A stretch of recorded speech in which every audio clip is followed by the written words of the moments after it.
Hi, and welcome back to Hill and Ponton's YouTube channel. I'm attorney Rachel Cheek.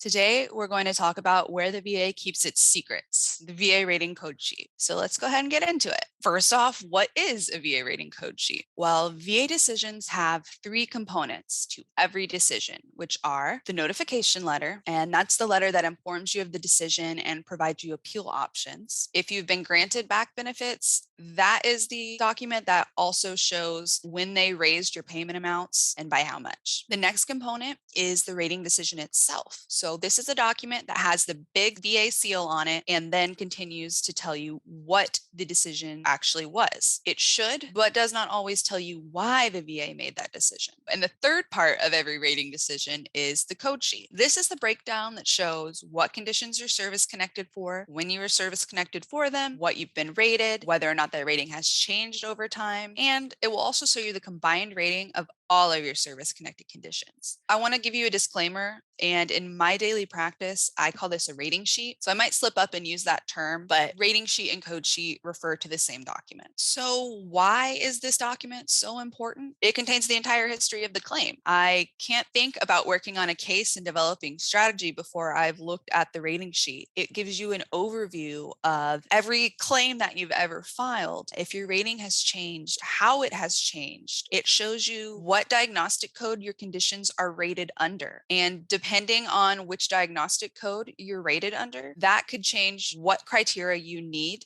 in order to get a higher rating. So in addition to showing what conditions you are service connected for, the rating sheet will also show the conditions that you've been denied service connection for. This is helpful because since the VA has switched over to the modernized system in 2019, when you file a claim, whereas before in the legacy system, you use the same form to file for a condition, whether or not you'd been denied service connection for that condition before, it didn't matter. It was all the same form. But now with AMA and beginning in 2019, if you file a claim for service connection for a condition that you've already been denied for, you have to use a different form. So if you're filing for a condition that you've never claimed before, you're going to use the VA form 526EZ. That was the document that prior to 2019, you could claim anything on that, regardless of the history, if you'd claim that. Now, again, in AMA, if you are going to file for service connection for a condition that you've already claimed and been denied for, you're going to want to use the supplemental form. The distinction between whether or not you have already filed a claim for service connection for a condition is important because if you file the wrong form or the 526EZ that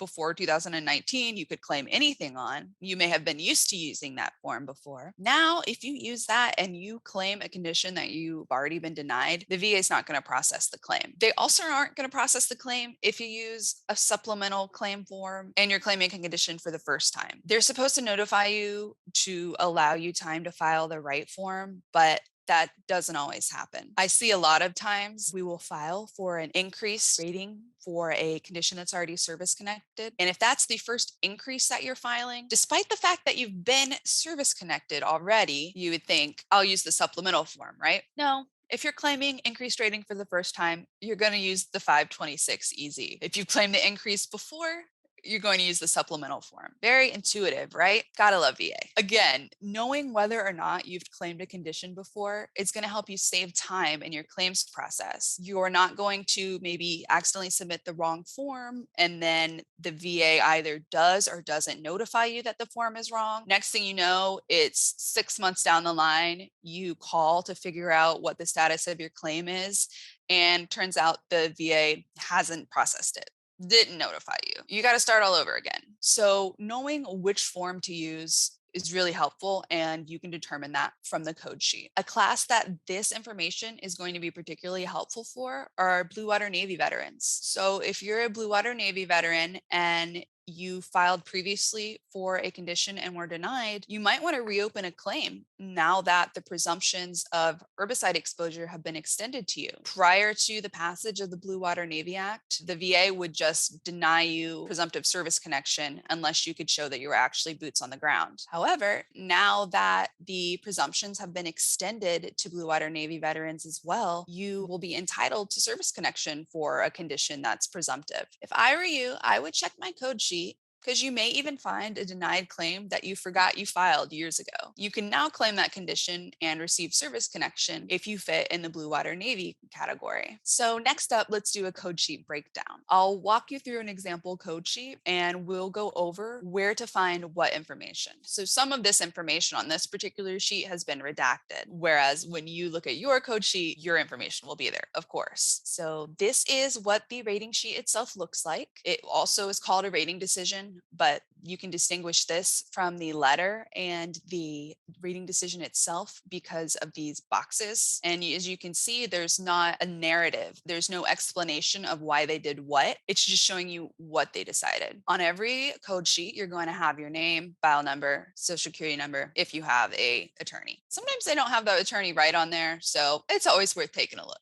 Next, you're going to see the little box that shows your active duty. Obviously on yours, it's going to have your entry date and your discharge date. It will show you what branch you served in and the character of your discharge. Now here we have redacted a few things, but another thing that the code sheet is really helpful for is showing future exams. So if you have a condition that isn't stabilized, that the VA has said, we're going to keep an eye on this. You're going to be scheduled for a repeat exam. You can find out when that exam is supposed to happen from your rating decision. I'll show you where to look for that exactly. So the next thing that you're going to see after those boxes is this jurisdiction statement. What this tells you is where the rating decision is coming from. Why are you getting this rating decision in this code sheet? Well, you can see here, this particular rating decision came from a claim for increase that was filed February 10th, 2020. This is helpful when you have several claims going on and you can immediately at a glance know, okay,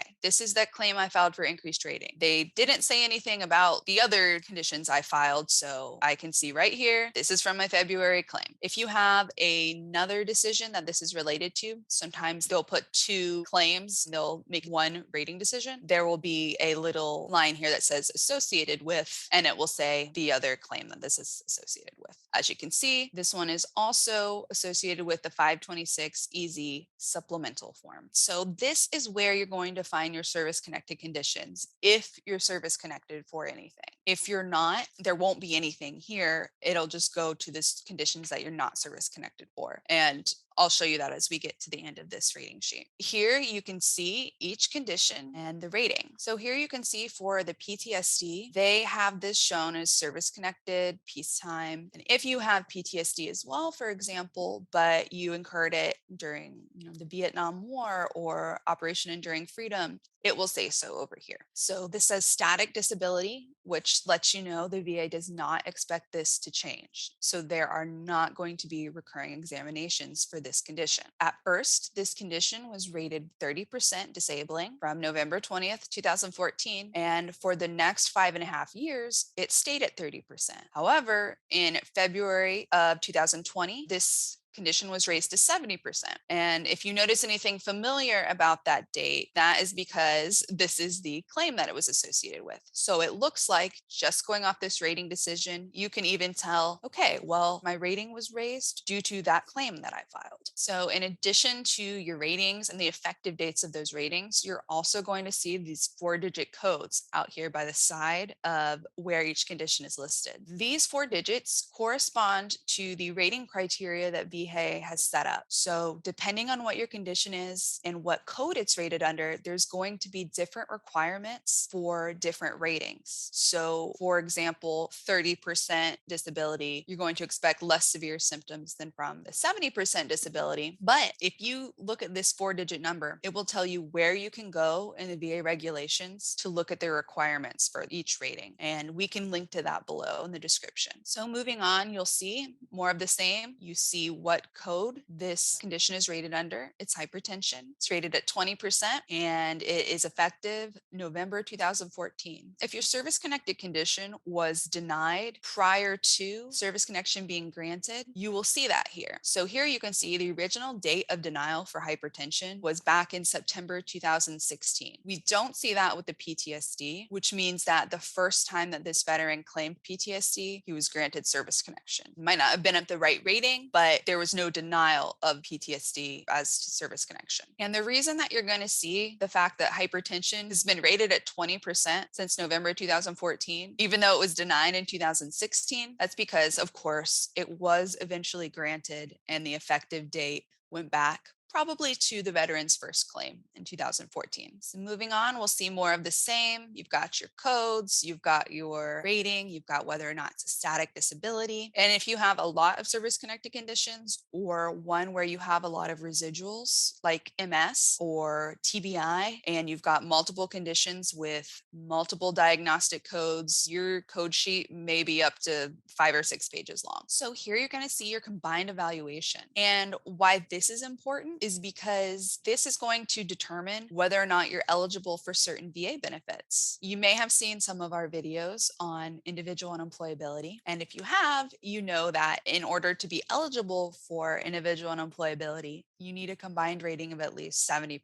This is really important as an attorney when I'm looking for effective dates, when I want to make sure the VA has made the correct decision. So in this case, you can see the veteran had 50% from November 2014. They were not eligible at that time for individual unemployability benefits. However, at 80% effective February 2020, they may now be eligible for unemployability benefits. Depends on different conditions, but this is a good way to see, okay, how far back potentially could my benefits go? This also is going to come in handy if you get special monthly compensation for any condition. So for example, a very common special monthly compensation category is SMCK for loss of use. In this case, it doesn't apply, but if you're receiving SMC, special monthly compensation, which is, above and beyond the rating criteria for your conditions, there will be a box on this rating sheet and it will tell you what special monthly compensation you're receiving, whether that's aid and attendance,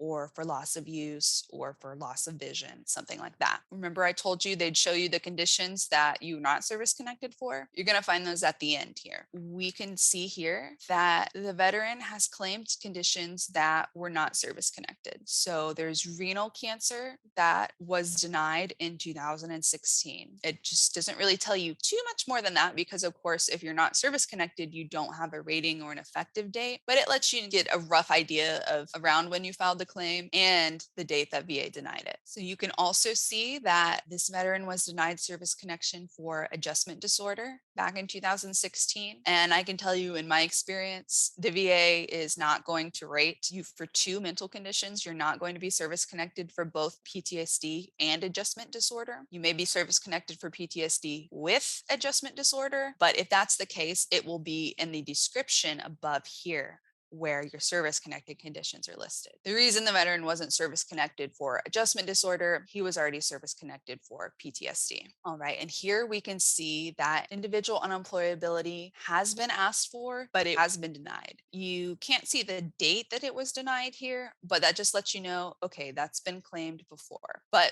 as we see in the combined rating, this veteran may be able to apply for it. He would know that if he's able to look here at his combined evaluation. That kind of raises a flag for me. Okay, he's qualified, but it's been denied. Is the veteran working? Is there, any additional information that we need to get to show the VA that he's not working? That's a process for a different day. But that's the kind of information that you can get at a glance from the code sheet. So that was a very quick breakdown of a code sheet. I hope that this helps you with interpreting yours. But as always, if you have questions, just leave us a comment. So now that you know what a rating sheet is, why it's important, and how to interpret one, you might be wondering, how do I get mine? It may be in the folder, stack of papers, or file drawer where you keep your VA correspondence. Or if you're not so organized, like me, you might not have a copy on hand, but you can request one from the VA. It is a part of your claims file and you're entitled to a copy. It is associated with your file. That is your personal information, and you're entitled to know anything about your ongoing VA claim. Weirdly, the VA does not always send a rating sheet to the veteran when they make a decision. And this happened more in the past. They used to just send the notification letter and their rating decision, but not the rating sheet. But even if one wasn't sent to you, you have one. Even if it was a denial, you didn't receive a copy of the rating sheet, one was entered in your file. They can't make a decision without one. If we're going back to the 70s, they didn't have the same three-part process. Everything was kind of on the same document. But if you filed a claim within the last 20 years, you're going to have a rating sheet. So I hope this helped demystify some of the more complicated parts of the VA's decision-making process. I want to thank you so much for watching. Let us know in the comments if you like this video or have any questions that you'd like us to answer, either about the code sheet or any VA topic, and we may address it in our next Hill and Ponton video. Make sure you leave a like and subscribe so you don't miss our next one. And until next time, I'm attorney Rachel Cheek.